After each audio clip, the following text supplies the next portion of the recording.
আবারও স্টার জলসার পর্দায় ফিরছে অভিনেত্রী তৃণা সাহা। তৃণা সাহাকে স্টার জলসার বেশ কয়েকটি জনপ্রিয় ধারাবাহিকে অভিনয় করতে দেখা গিয়েছিল। খোকাবাবু থেকে শুরু করে কলের বউ, খড়কুটো, বালিঝড় এবং শেষ দেখা গেল লাভ দিয়ে আজকাল ধারাবাহিকে।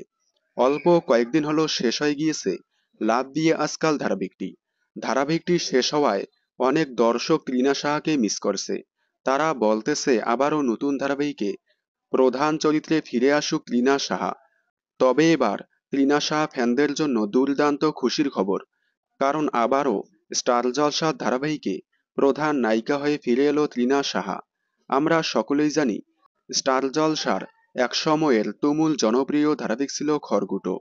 ম্যাজিক মোমেন্টসের এই ধারাবাহিকটি ছিল তার অন্যতম সৃষ্টি, কারণ ধারাবাহিকে ছিল না কোনো কুটকাসালি। এবার আবারও আসছে খড়কুটো। আগামীকাল অর্থাৎ ২রা মে থেকে সোম থেকে রবি ঠিক রাত ১১টায় দেখতে পারবেন জনপ্রিয় ধারাবাহিক খড়কুটো।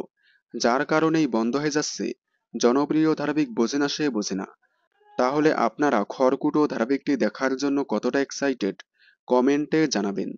বিনোদন জগতের সকল আপডেট সবার আগে পেতে চ্যানেলটি সাবস্ক্রাইব করে পাশে থাকা বেল আইকনে ক্লিক করে রাখুন। ধন্যবাদ।